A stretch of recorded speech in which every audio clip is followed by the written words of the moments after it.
Hello, my name is Wendy. I'm 58, and I had a catheter ablation 2 days ago. Today is February, what is it? I had the ablation on the 9th, which was a Wednesday. So today is Friday the 11th of February, 2022. And I just wanted to tell you my story, and I hope it helps you out. Let me straighten this a little crooked. There we go. Well, I think I've watched a lot of stories, and they really made me feel a lot more comfortable. I was very nervous about the whole thing. But my story is really short. A lot of people talk about their Afib as in they've felt it, they've heard, they've had it for a long time.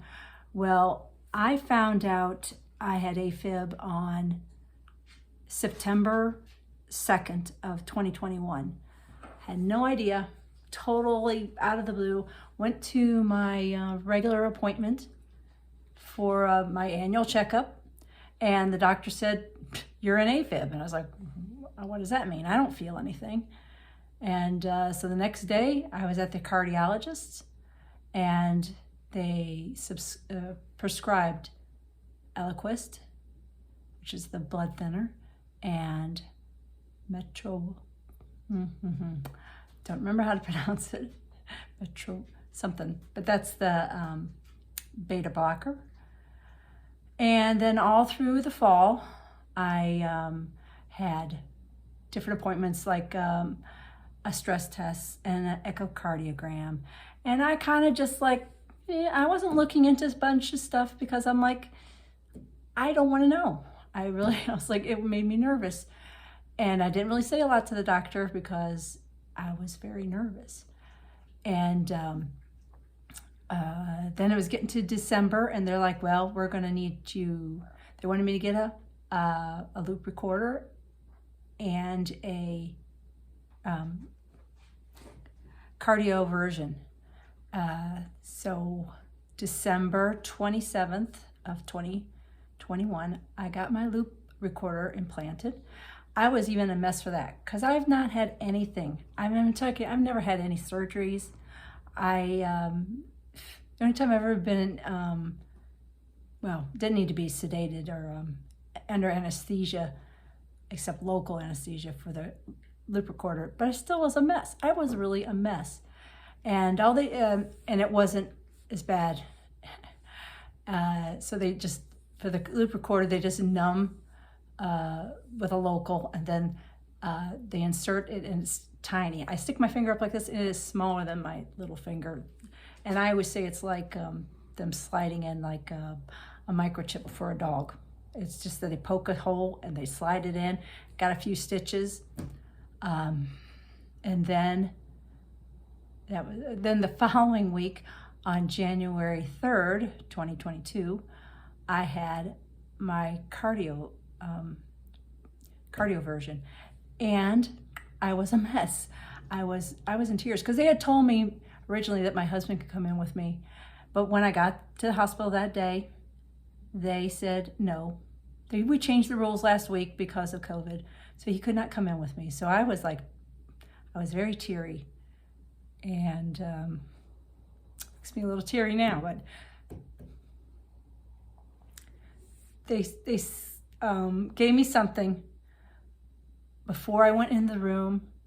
Then they knocked me out, and then they did me one shock, and I was back in rhythm for a whole 24 hours.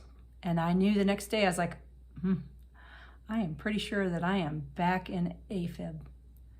Craziest thing. I mean, now after knowing what it is and waiting a few months, I knew, and I don't know if I mentioned it, but I was in Afib all the time. That's probably why I never knew when I wasn't in Afib, because I was in it all the time. And so, let's see, I went back to the doctor. Well, I saw both my doctors, the regular cardiologist and my EP, on the 13th of January. They wanted me to do another cardioversion. And we're starting to talk about doing the ablation, the catheter ablation. So I went on January 19th to get my second cardioversion. I was a lot less nervous because now I've gone through it, know what to expect. And this is what I was discovering about myself, is I was much better off the more I knew, the better off I was. So now I'm starting to look on the internet for things. Now I'm starting to watch people's videos, feeling a lot better. This time I went in. They did not sedate me before I went back. They just did the, sorry, I don't remember. It's the white medicine that puts you out. They just gave me that. Shocked me. They actually had shocked me twice, but went into normal rhythm. And then I spent the next 10 days in normal rhythm. And oh my gosh, I so much can tell what I was missing. I can tell that I was out of breath and tired when I was in Afib, and those 10 days I was not. I was feeling awesome, and now I'm like going, okay, I can't stay in Afib. I can't keep getting these cardioversions all the time. Need to do something else. So then it was like, so after I saw the doctors that time, the next day I got my appointment for the cardioversion, and I got my appointment for my catheter ablation. And they were saying, oh, it probably won't be till March. I was like, oh, great. But they had a cancellation for February 9th. And I was like, I'll take it. The less time I have to wait, the better. It's just going to make me nuts. I will start obsessing about it. And I need to get this done. But doesn't mean I wasn't less of a wreck. Because now I'm going to have general anesthesia, which I've never had before. Was not looking forward to that. But you know what? Mainly, what made me so nervous is I don't know these people. I don't know what they're going to do. It wasn't about pain. I know that's what some people are afraid of. And after watching videos about general anesthesia, I wasn't really afraid of the anesthesia. It's just that I'm just like giving everything over to people I don't know. The only person I knew was my EP. I didn't know any of these other people. And I had to get to the fact that in my head that they were there, they knew what they were doing, they were there to help me. And you know, this is my best option. Because I don't have, I mean, they really couldn't tell me why I had gotten Afib, because I don't have any of the other, I don't have high blood pressure, I don't have sleep apnea, I don't have, what's the other thing? High blood pressure, diabetes. I don't have diabetes. The only thing I have is I have hypothyroidism, so I take medication for that. And last year at one point they kept raising my dosage. So at one point I feel like possibly I was in hyperthyroidism, and hyperthyroidism can cause AFib. And like I said, I'm 58. I'm not even in the range for, 65 to be in that range of older person. So who knows why, but this is my story. This is how it goes. Okay, so I know that I thought I'd give you a little background, but so basically I tried to remember as much as I could so that I could tell you as much as I could. And I know my story might be different than yours, but I felt every little story I heard helped. And I also think the newer stories help more, because I was watching some that were 8, 10 years old, and I'm like going, well, that was a long time ago, and things have changed. Okay, so catheter ablation. It's pretty amazing that they can put those tiny little wires in your femoral vein, and several of them, get them all the way up to your heart and fix the problem. It's just amazing. I'm even more amazed now. So anyhow, day of, I had to be there at 9 o'clock.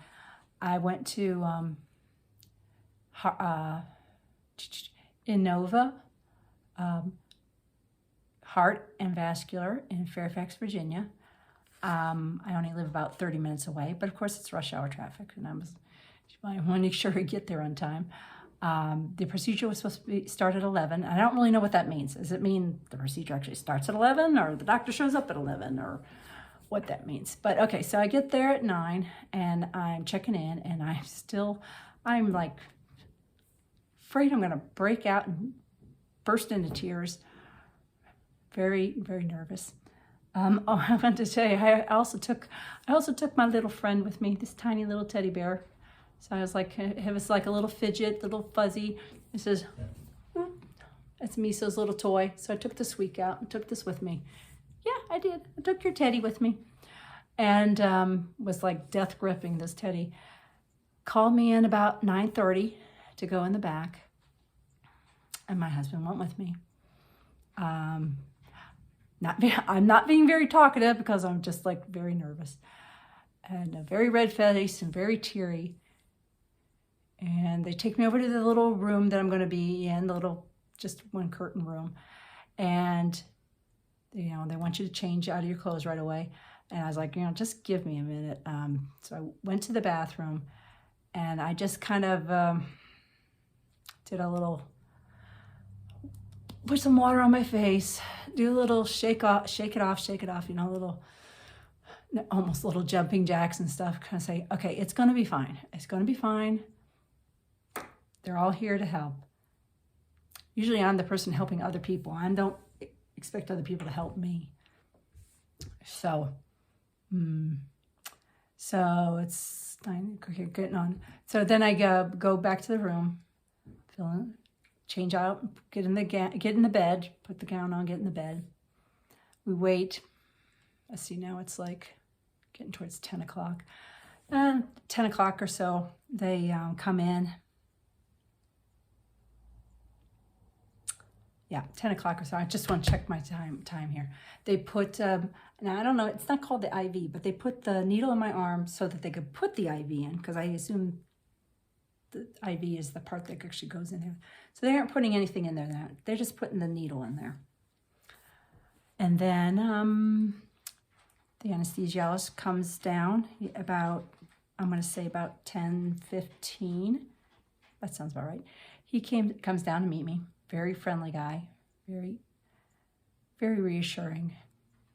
And, it's just, some people just can do that, have wonderful bedside manner. He talked to me about, how to pronounce my name, and about the little teddy bear, and about what they're going to do. And I told him, I said, the more you tell me, the happier I'll be. And him and the nurses were wonderful. And after he left, after he asked me all those same questions again, then they put an IV in, which was just saline, because it's like I haven't had anything to drink since dinner or the day before. I was very, very thirsty. I don't know if that really helped, but so it didn't help my thirst in my mouth. But then I'm like, okay, it's getting towards 11 o'clock. I guess, I don't know, are they running behind? 11 o'clock is not the time they're actually starting my procedure. I don't really know. Maybe it's just a ballpark figure. And just as I'm saying this, it just turns in 11 o'clock. My doctor comes in, my EP comes in, and he was another really nice guy. And we're kind of talking, and one of the things I said to him was like, hey, I've known you about 5 months now, and I've never seen your face.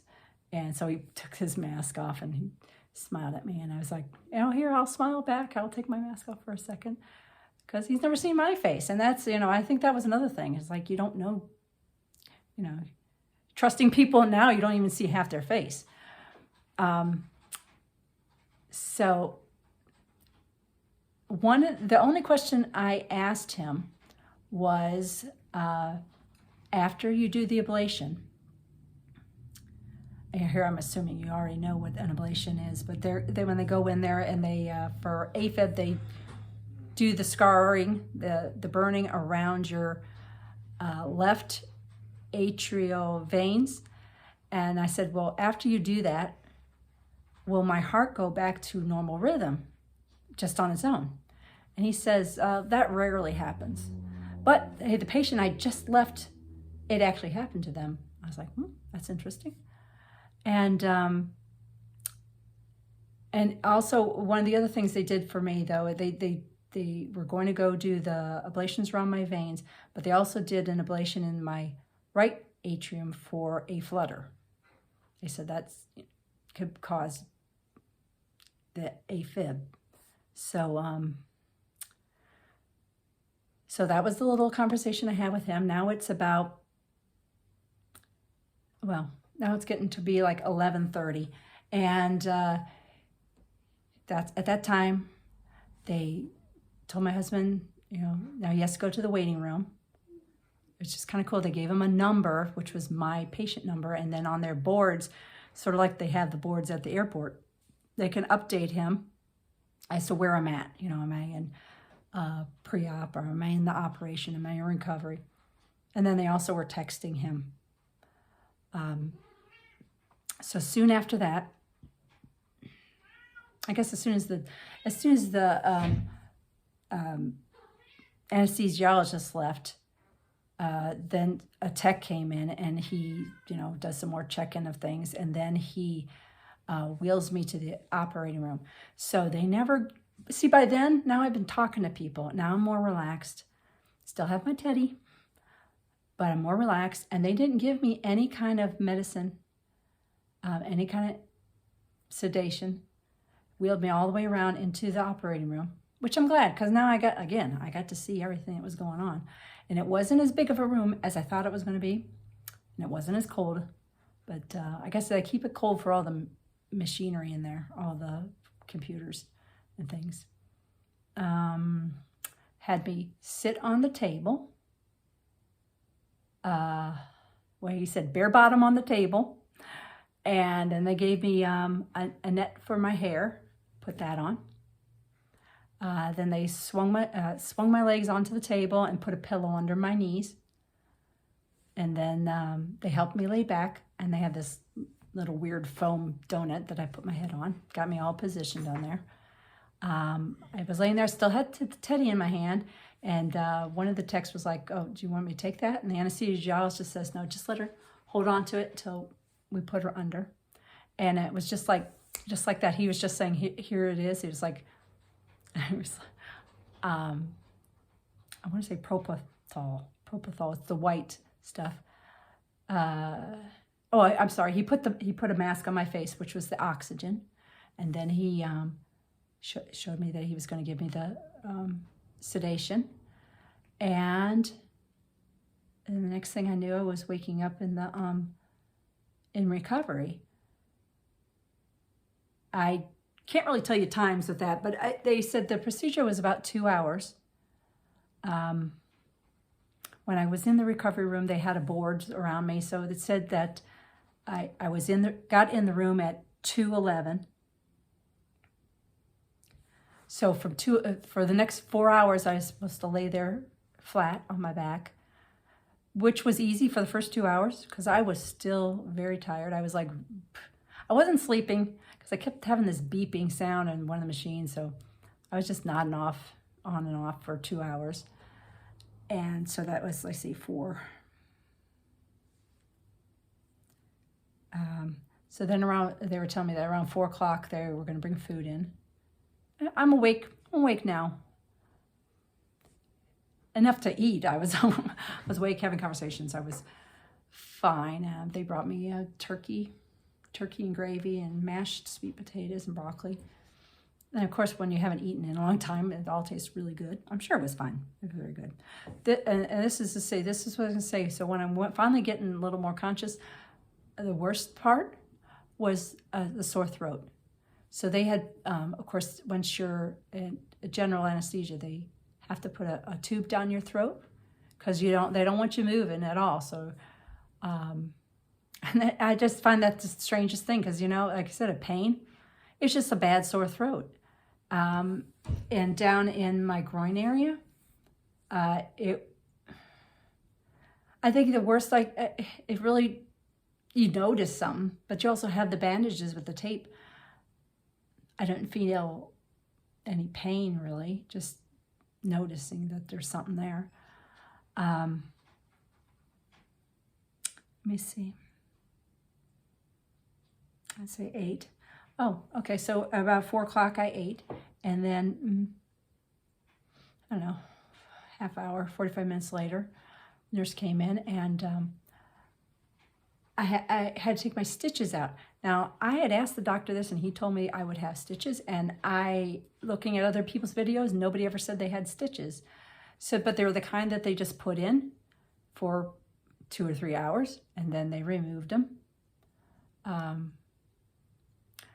And, you know, whatever, it's taking out a few stitches. It's not really anything. Then they lowered the bed like totally flat, and I laid there for about another hour, totally flat. And so now it's, I don't know, about 5:45. So it's been almost 4 hours now. I'm gonna tell you, I did not have a problem with my back. I did not, a lot of people said that laying there still for 4 hours, that was really hard on their back. I did not have that problem. I tell you, I barely moved. Especially the first 2 hours, I barely moved at all. And then even laying there, I didn't feel like the need to get up and move. I didn't even feel like I had to go to the bathroom.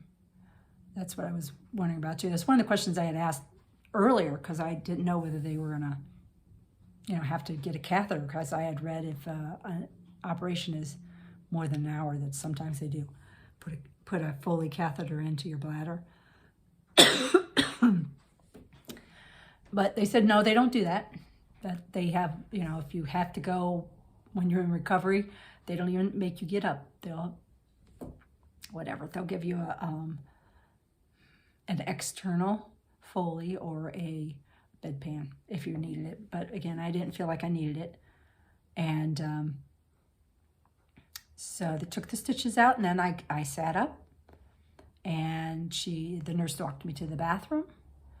And then we took a little walk around the floor, came back, and then we started saying, you know, laid back down. And she says, like, well, is the doctor? She said something like, if you were staying. I was like, it says go home. And I was like, I told him I wanted to go home. And they're like, well, I don't know if the doctor's still here. And I said, well, does he have to see me before I go? And she said, no, but I have to get orders.